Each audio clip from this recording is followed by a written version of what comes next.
Olá, uma boa tarde para você. O Direto da Redação de hoje, 22 de junho, já está começando com tudo que foi destaque no jornalismo da Rede Mais ao longo dessa semana. Durante a semana, nós acompanhamos em nossos telejornais os desdobramentos do caso dos garotos que, segundo a polícia, planejavam um ataque a uma escola de Varginha. Hoje você vai ver a cobertura completa desse caso. Veja.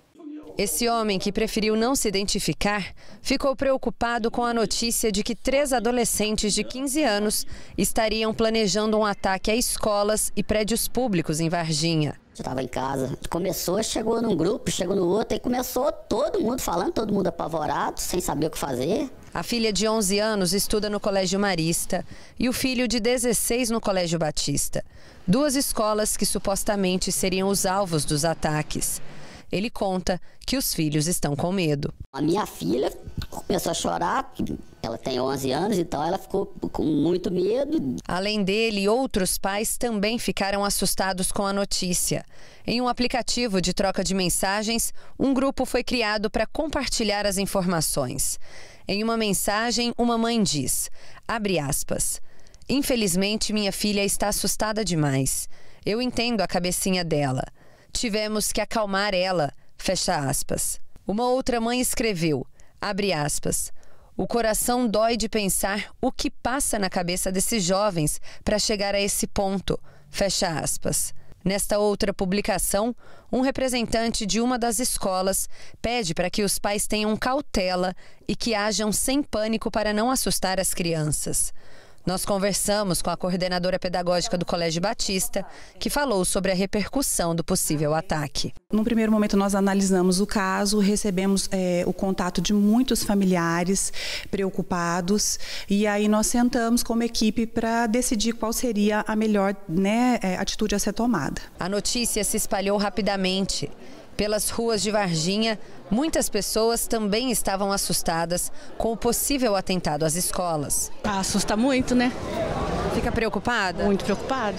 A gente nem imagina que vai acontecer com a gente, né? A gente sempre imagina que vai acontecer com o outro, né? Se a polícia não tivesse descoberto isso, seria uma coisa muito difícil, né? Porque talvez eles conseguissem fazer esse ataque e aí a gente não tá mais confiando em mandar nossos filhos para a escola. Por meio de nota, a direção do Colégio Marista confirmou que um dos envolvidos é estudante do ensino médio aqui da instituição.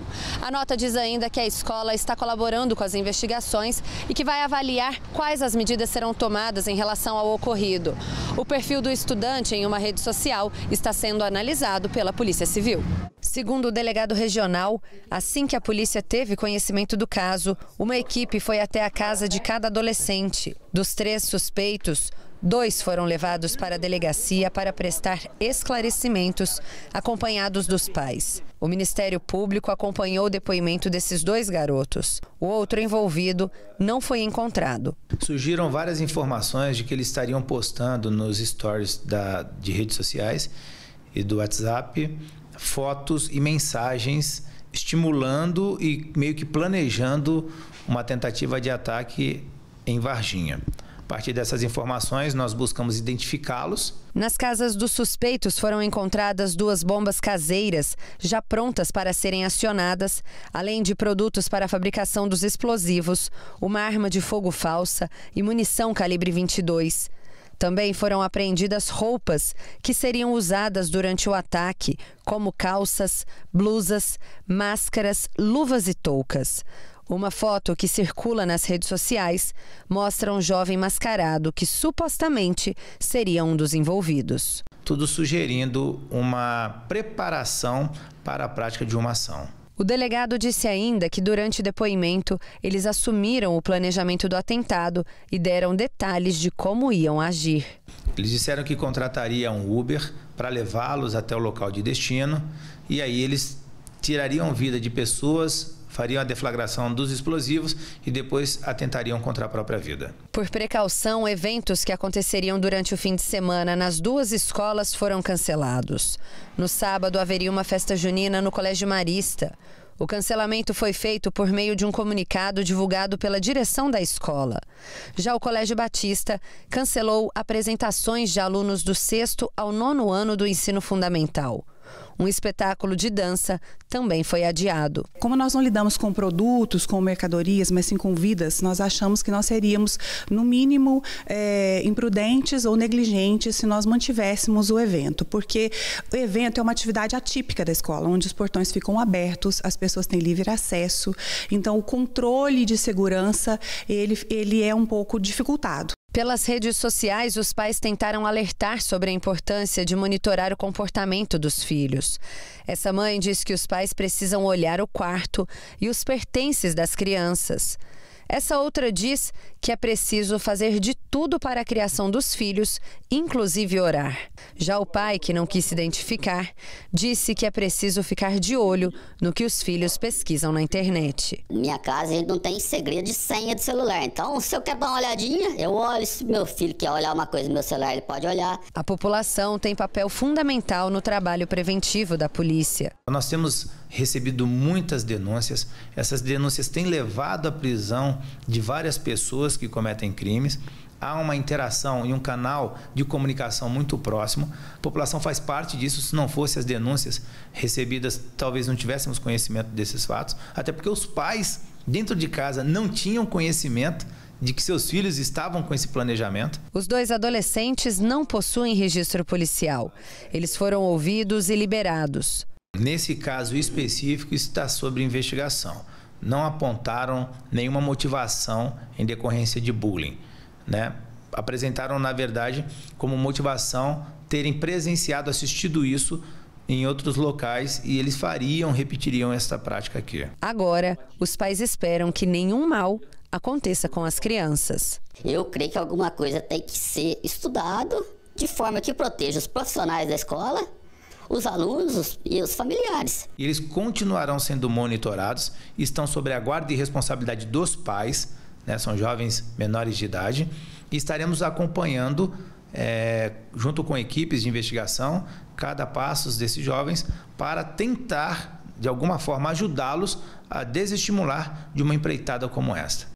A nossa produção teve acesso a vídeos que mostram um dos garotos de 15 anos manuseando uma arma e dando tiros. A polícia confirmou que se trata de um dos investigados, mas deixou claro que as imagens não são recentes. Com lenço preto, o adolescente esconde parte do rosto. O boné ajuda a preservar a identidade do jovem que, segundo as investigações, tem 15 anos. O adolescente posiciona a câmera, se afasta, pega a arma que está em cima da cama e volta para perto do celular. A intenção dele é gravar cada detalhe. Ele começa a municiar o revólver. A todo tempo observa a gravação. Se preocupa em não se identificar e também em mostrar a habilidade com a arma. Nesse trecho do vídeo, não é possível entender o que ele diz. Na sequência, o adolescente fecha o tambor do revólver. O menor, que parece estar sozinho, exibe a arma mais uma vez.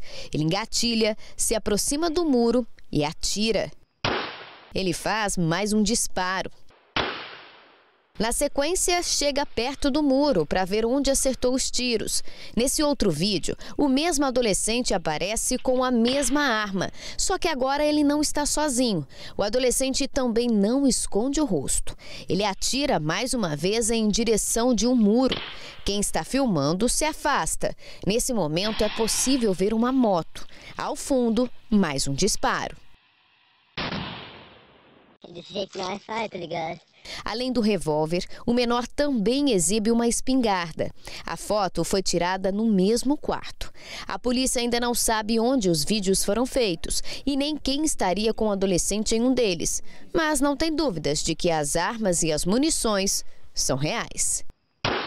A Polícia Civil, ela tem as investigações sob domínio, as investigações prosseguem, inclusive sobre o acesso a essas armas que esses menores tiveram, né, quem que permitiu, como eles tiveram acesso a essas armas, para poder esclarecer alguns fatos. Na última sexta-feira, 2 menores foram levados para a delegacia de Varginha, suspeitos de planejar um ataque a 2 escolas da cidade. O alvo seriam 2 colégios particulares. Segundo a Polícia Civil, os menores estudam em escolas diferentes. Com eles, a polícia apreendeu um computador, uma arma falsa, munição, materiais explosivos, além de roupas que supostamente seriam usadas no dia do ataque, como máscaras, luvas e toucas. Os vídeos deixam o caso ainda mais preocupante. Isso porque até então, com os 3 adolescentes que são investigados, a polícia tinha apreendido apenas uma arma de brinquedo. As novas imagens que mostram que eles tinham acesso a armamentos reais reforçam a ideia de um ataque. Segundo um dos delegados que investiga o caso, os adolescentes tinham inclusive um plano traçado. Os materiais apreendidos, eles confirmam a versão de um deles, que disse detalhadamente o planejamento que eles estavam fazendo para a realização desse atentado. Dá para notar uma certa insensibilidade aos fatos que eles relataram, inclusive com a possibilidade da prática de homicídio do condutor, do veículo que os levariam até o local, e a deflagração de explosivos, e também depois, ao final da empreitada por eles pretendida retirar-lhes a própria vida. Entre o material encontrado com os adolescentes, os policiais acharam fotos do ataque que aconteceu na escola de Suzano, na Grande São Paulo. O caso foi em março desse ano. O motivo do possível ataque, segundo o delegado, também seria parecido. Um dos adolescentes teria sofrido bullying por conta das condições financeiras. Pedimos agora um acompanhamento psicológico para esses menores, até para poder descrever, fazer o perfil psicológico de cada um deles. Os 3 que não estudam na mesma escola teriam se conhecido por meio de redes sociais e teriam jurado amizade e lealdade. Em seguida, teriam juntos planejado o ataque. Para todos, uma informação extremamente grave. Nós estamos acostumados a lidar com notícias dessa natureza, mas tratando de menor, com esta imaginação delituosa e desejo do mal, nos causou bastante preocupação. Nós fomos até a casa do adolescente que aparece nos vídeos. Por segurança, não vamos identificar o imóvel, que fica em um bairro de classe média alta da cidade. Pelo interfone, conversamos com a empregada, que disse que um dos patrões não estaria em casa e a mãe do adolescente estaria dormindo. Essa não foi a primeira vez que o menor se envolveu em um caso de polícia. Em 2017, o adolescente, que na época tinha 13 anos, foi denunciado por colegas do colégio particular onde ele estudava. Ele teria feito ameaças por meio de aplicativos de celular.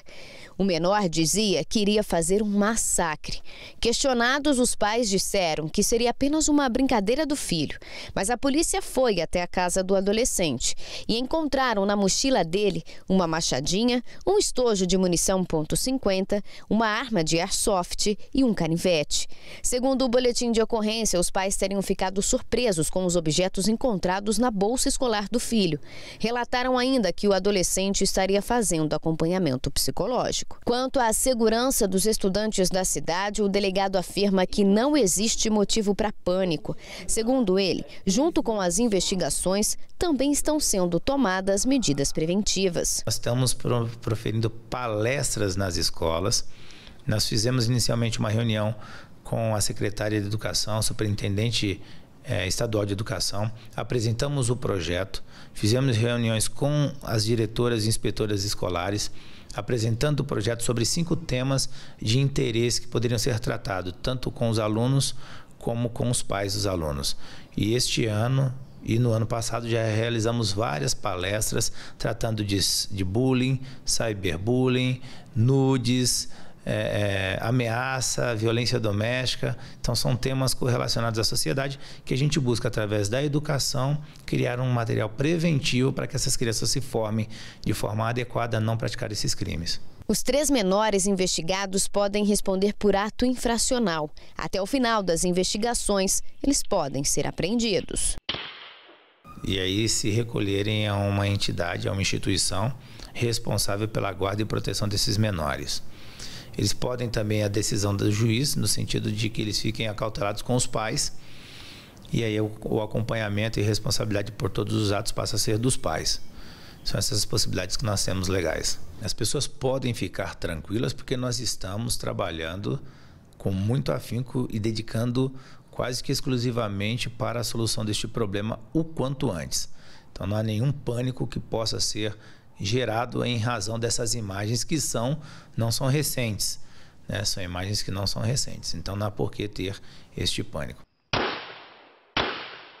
E depois desse suposto ataque à escola, o esquema de segurança foi reforçado nos colégios particulares de Varginha. A nossa equipe de reportagem conversou com especialistas para saber quais as medidas devem ser aplicadas dentro das escolas e também saber se esse sistema de segurança pode causar prejuízo pedagógico aos alunos. Para muitos pais, os filhos estarem na escola se tornou motivo de preocupação. É uma situação bem complicada, né? Mediante tudo que a gente tem vivido nesses últimos dias, a insegurança está bem grande. Nossa, está muito preocupante mesmo. Eu até queria conversar com as outras mães sobre isso, para pôr segurança na escola, entendeu? Sei lá, para ver o que é melhor para a escola, né? Que a gente fica preocupada, né?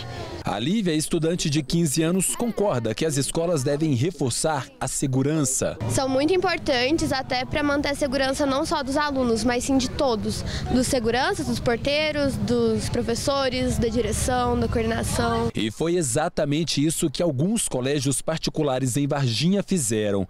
Profissionais ficam na porta, em alerta. Novos esquemas de identificação estão sendo adotados. Se tanta segurança traz a sensação de tranquilidade para muitos pais e alunos, entre os especialistas, as opiniões são bem diferentes. Quem tem experiência na área de segurança afirma que é preciso avaliar se essa iniciativa é mesmo necessária. Precaver é a melhor maneira? A prevenção é sempre o melhor. Agora, nós temos que tomar o cuidado de não exceder, né? E de constranger pessoas que ali vão buscar conhecimento. Escola é local para isso, para se buscar conhecimento. Esta psicanalista vai nessa mesma linha e acredita que o excesso de segurança não resolve o problema. A hora que esse menino entra na escola e se confronta com seguranças armados e com câmeras de segurança, isso gera neles, né? Neles que planejaram um ato violento, gera um reconhecimento de poder, um reconhecimento de perigo. Então, é como se nós disséssemos, ok, você é perigoso, e com isso, esse menino retornará ao ataque, retornará à intenção de ato, provavelmente de uma forma mais violenta. No último fim de semana, a polícia descobriu que 3 adolescentes planejavam atacar uma escola particular em Varginha. 2 garotos foram detidos, ouvidos e liberados. Uma réplica de arma, munição, 2 bombas caseiras prontas para serem detonadas e artefatos foram apreendidos.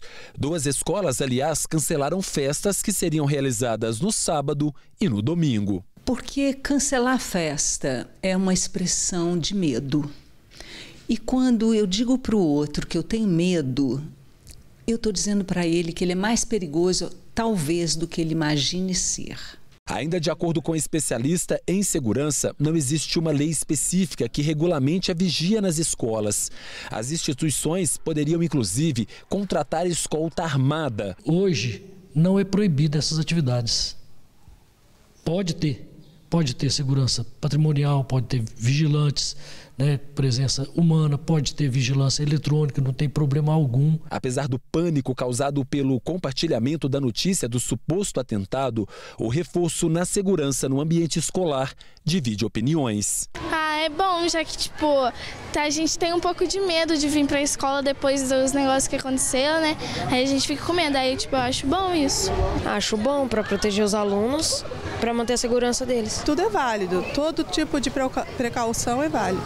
Eu acho que não tem necessidade de vigia armado, eu acho que até para a gente explicar isso para as crianças, eu acho que fica um pouco complicado. Creio que teria que haver assim como que eu posso falar?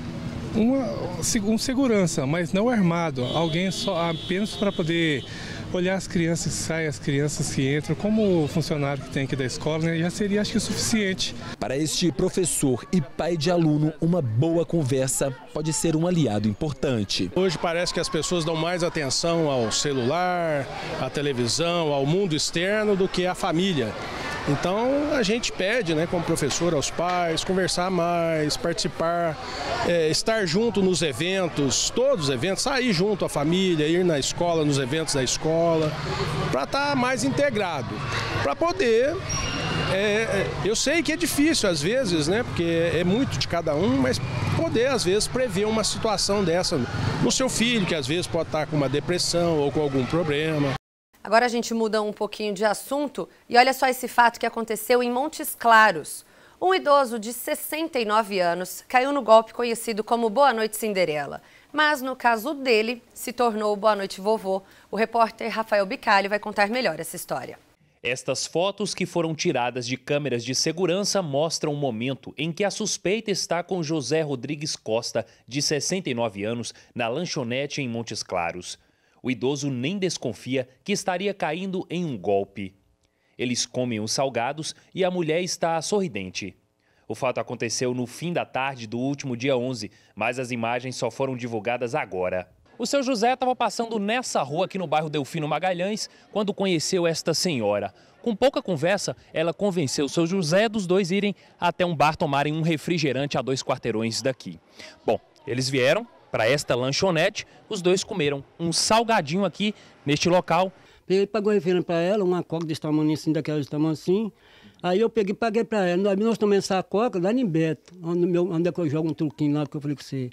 Aí eu tô jogando, mas ele terminei lá, eu falei, você quer ir, nós vamos lá. Aí sentei, mas eu tomei refrigerante e de lá eu vim embora. Aí passei na coxinha ali, tinha uma coxinha ali, ela pegou uma coxinha aqui e um salgadinho desse tamanho assim, eu paguei para ela 2. E depois deste ponto, foram até a casa do seu José, onde tudo aconteceu. Ela preparou essa bebidinha para nós, essa caipirinha para nós aí. Eu peguei e tomei, né? Daí, campado de 1 hora mais ou menos, eu falei, ué, eu comecei a me azir, escureceu, eu falei, minha vida, onde é que eu tô aqui? O sonífero fez efeito e a vítima não viu mais nada. A mulher golpeou o idoso com uma lebanca que estava na casa. As marcas ficaram no rosto e também nas costas. Mais tarde eu sabia, bati tão no meu peito, caiu no chão.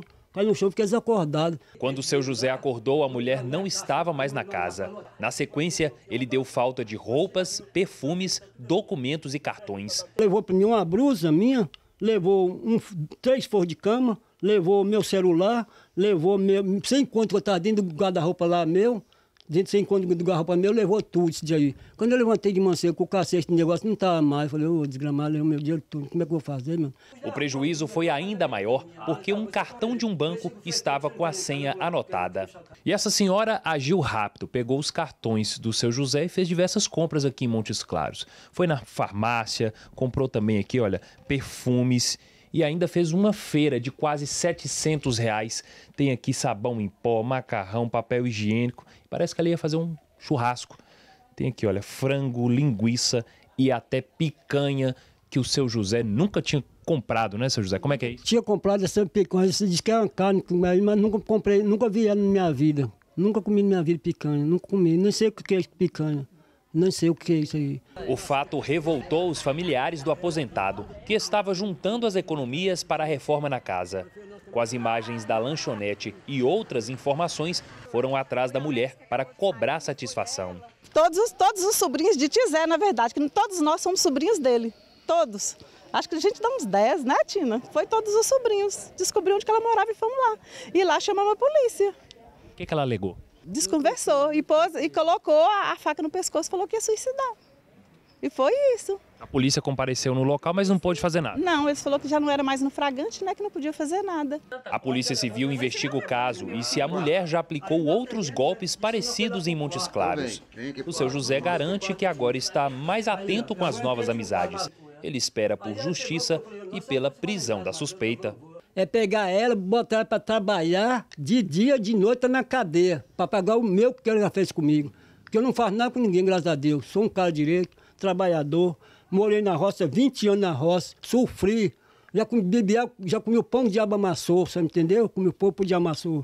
E a semana foi marcada por operações em cidades mineiras. Em Pouso Alegre, no sul de Minas, teve operação da Polícia Civil.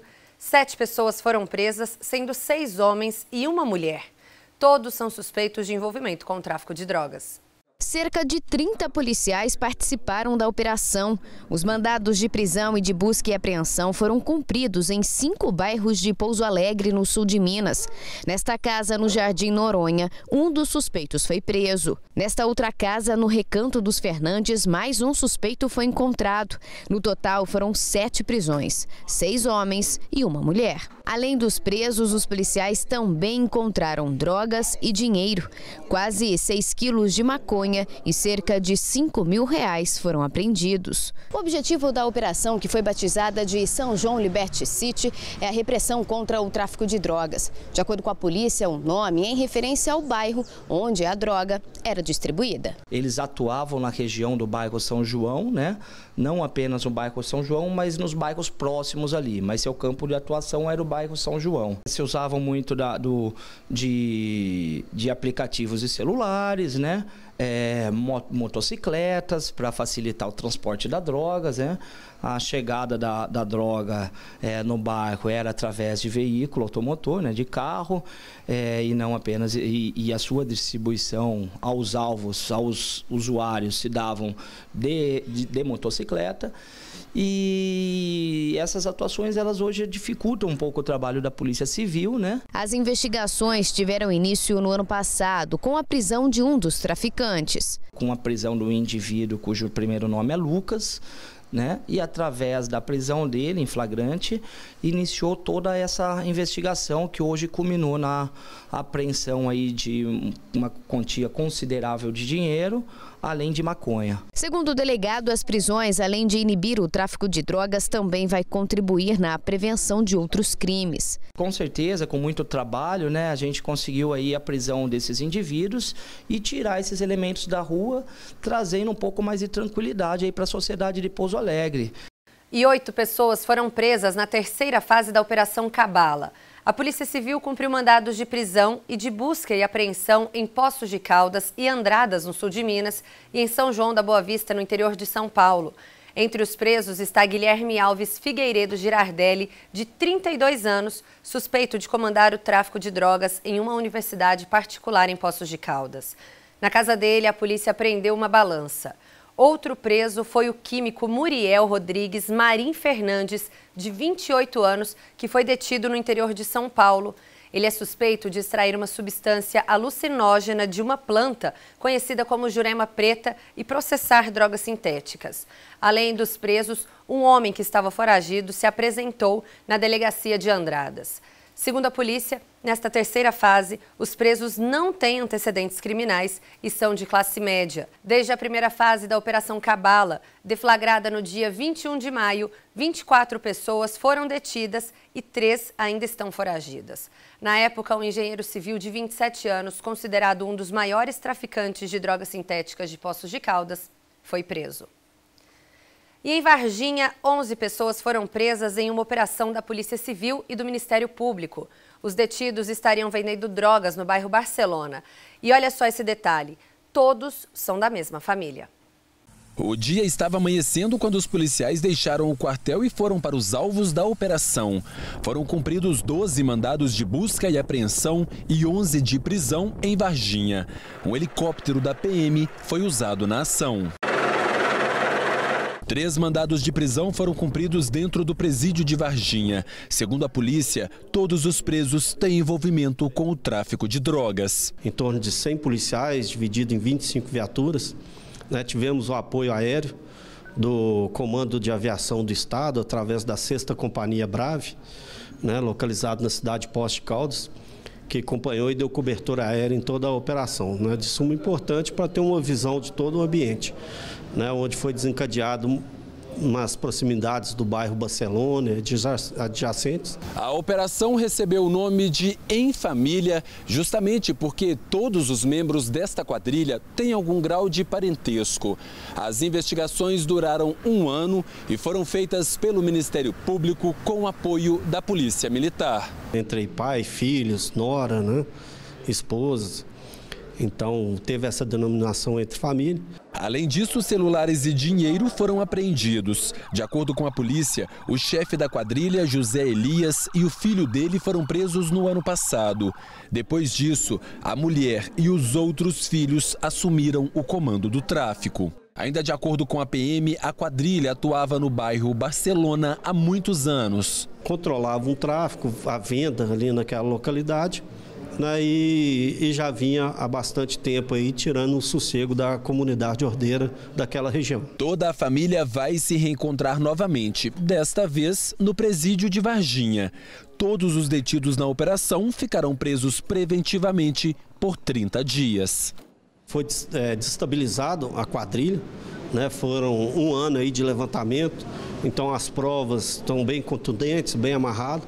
Agora o Ministério Público fará ali o refinamento, né?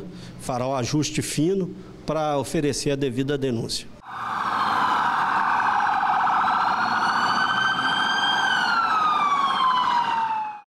E um rapaz de 22 anos foi preso pela Polícia Rodoviária Federal em Pouso Alegre com maconha gourmet. A droga estava em 3 potes de vidro na mala do suspeito. Ela é considerada gourmet porque foi plantada, colhida e secada em um processo todo artesanal. Isso foi feito lá no sul do país em um clima diferenciado. A repórter Lúcia Ribeiro tem mais detalhes. O rapaz de 22 anos foi preso em flagrante em um ônibus na BR-381, em Pouso Alegre, no sul de Minas. Segundo a Polícia Rodoviária Federal, o veículo seguia de São Paulo para Belo Horizonte e foi parado durante a Operação Copa América na tarde de ontem. Com a ajuda do grupo de operações com cães, que contou com o trabalho dos cachorros K9 Eros e Mister, o bagageiro do ônibus foi fiscalizado. Durante a vistoria, os cães farejaram algo ilícito em uma das malas. Dentro, os policiais encontraram 3 potes de vidro com maconha. A droga estava bem embalada e protegida. O suspeito disse aos policiais que ele tinha vindo do Rio Grande do Sul, com destino à capital mineira. Foram quase 20 horas dentro do ônibus e mais de 1.300 quilômetros percorridos. Ele também confessou que na rodoviária em Belo Horizonte entregaria a droga para o comprador pelo valor de R$12 mil.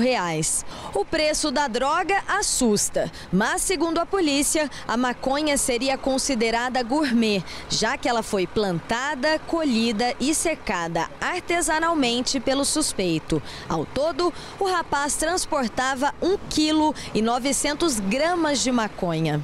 O homem e o material apreendido foram levados para a delegacia de Pouso Alegre. Segundo um levantamento da PRF, os 2 grupos de operações com cães que atuam no estado, sendo um em Pouso Alegre e outro em Belo Horizonte, de janeiro a abril desse ano, conseguiram apreender mais de 2 toneladas de maconha e outras drogas. Vamos falar de coisa boa agora, né? Vamos mudar de assunto.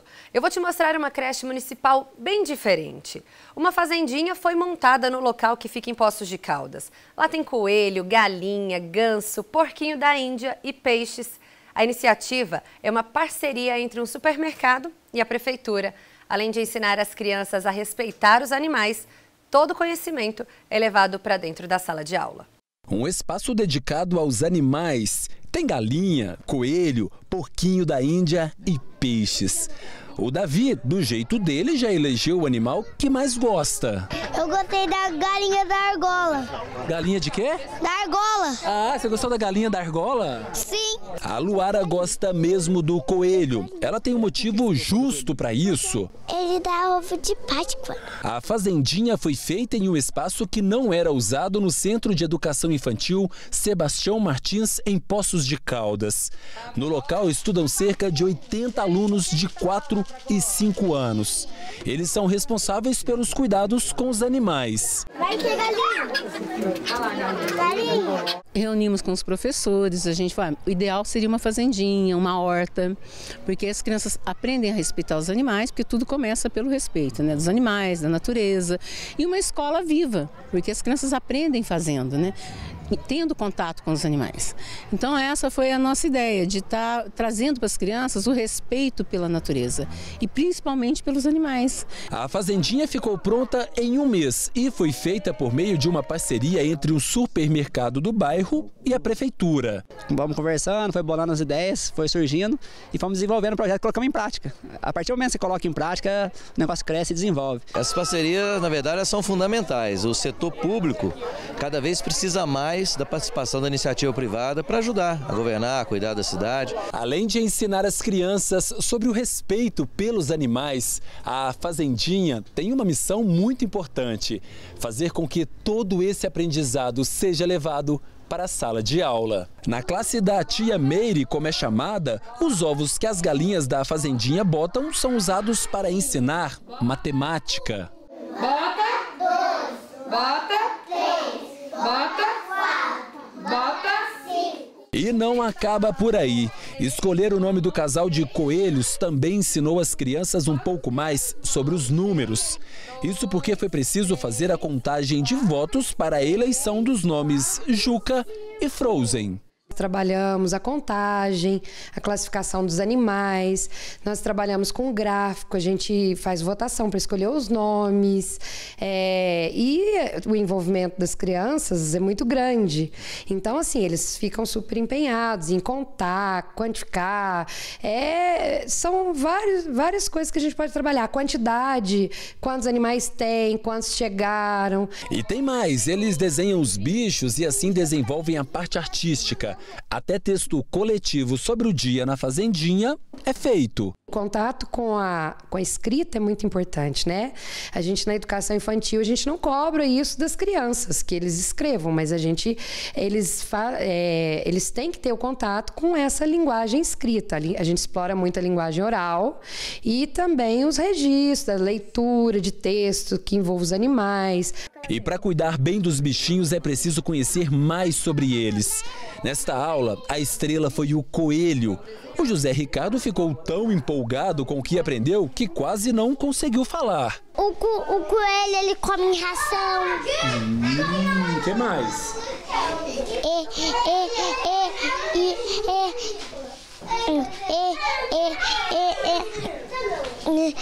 Parece que eu tô perdendo a voz. O dia a dia com os animais na Fazendinha tem ensinado lições importantes para estes pequenos. Uma delas é o relacionamento com os colegas. E na medida que eles têm esse contato, que eles pegam o coelho no colo, que eles têm que respeitar, não pode fazer muito barulho. A gente fala que os animais têm sentimentos também. Então eles aprenderam a respeitar mais o sentimento do colega. O Nicolas, de 4 anos, tem dificuldades na fala. Segundo a mãe, a proximidade com os animais tem ajudado o filho. Ele fala do coelho, ele fala da galinha, ele fala dos amiguinhos, que hoje ele brincou, que hoje ele falou dos peixinhos também, sabe? E o desenvolvimento está sendo ótimo, sabe? A mãe da Isadora também falou que a filha dela passou a gostar ainda mais dos animais. Minha filha ama. Nossa, ela chega em casa toda empolgada, desde o início. Ela tá toda empolgada, chega em casa falando cada bichinho, cada casalzinho de bichinhos que chega, ela chega em casa falando. Agora, se a Isadora gosta tanto dos animais, será que ela quer ter um deles em casa? Não, dá muito trabalho de cuidar.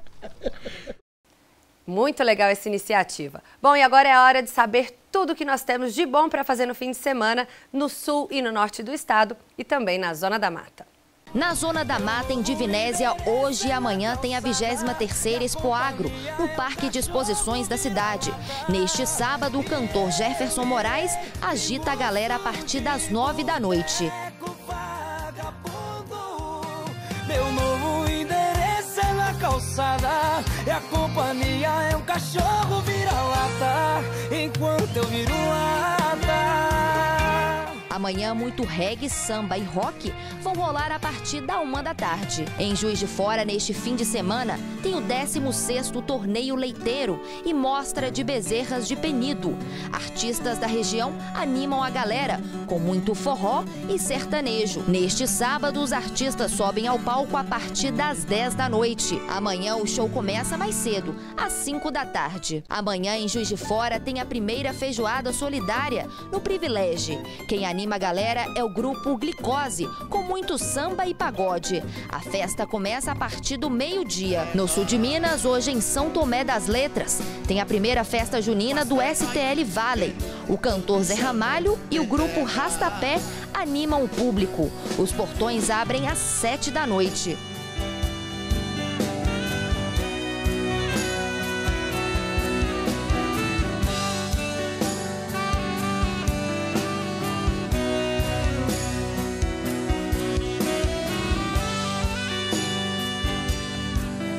Ainda hoje, em São Lourenço, tem o Carnacurvão Sertanejo Fest, na choperia 180 graus. Quem agita a galera é a dupla Eric Bruto e Gustavo.